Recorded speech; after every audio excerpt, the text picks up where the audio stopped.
Hello. Today is Sunday, September the 10th, 2006.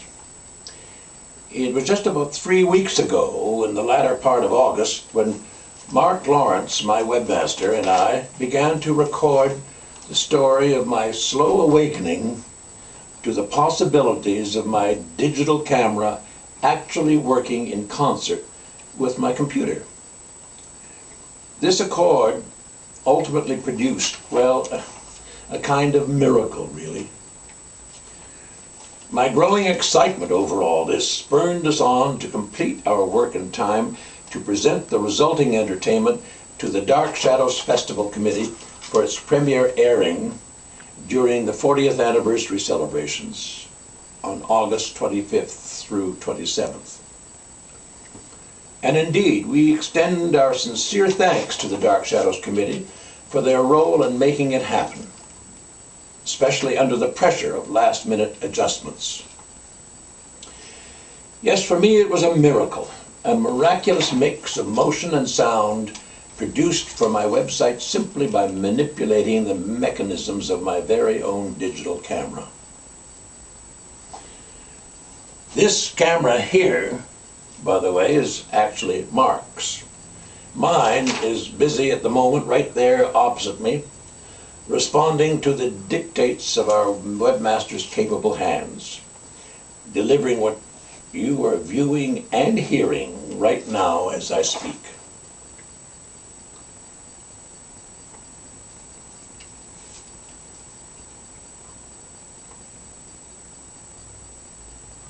Just kidding. I'm sure most of you are way ahead of me with all this technical brouhaha, dealing with stuff like digital files, FTPs, JPEGs, GIFs, and DVDs, and likely yawning at my naivete and excitement over a simple digital camera. Okay, but I find it very difficult to imagine how a dramatic reading or a comedy skit or a reading from Shakespeare can be produced and delivered so quickly and effectively using the mechanism of this strange little plastic box, which for me has never had anything to do with my computer until now. Well, this huge discovery of mine began to emerge way back over a month ago.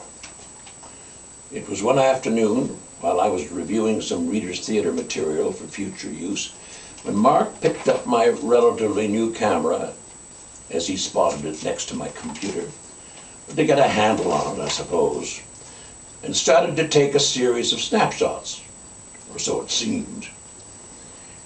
Then I noticed that he had actually pointed the camera at me, but with no apparent activity involved, and all the while with the camera's light a stubborn bright red indicating an on position, but without his doing anything about it. Well, quite frankly, I really hadn't been giving much attention to all of this, busy as I was with my own project. Sooner or later, I glanced over again. Well, what's going on anyway? I wondered. Finally, he stopped everything and then told me to focus on the computer screen. Why, I asked, and why all these crazy snapshots? I mean, wasting all that battery power. Anyway, I turned to focus on the screen as requested. Mark then proceeded to reactivate the camera and the computer.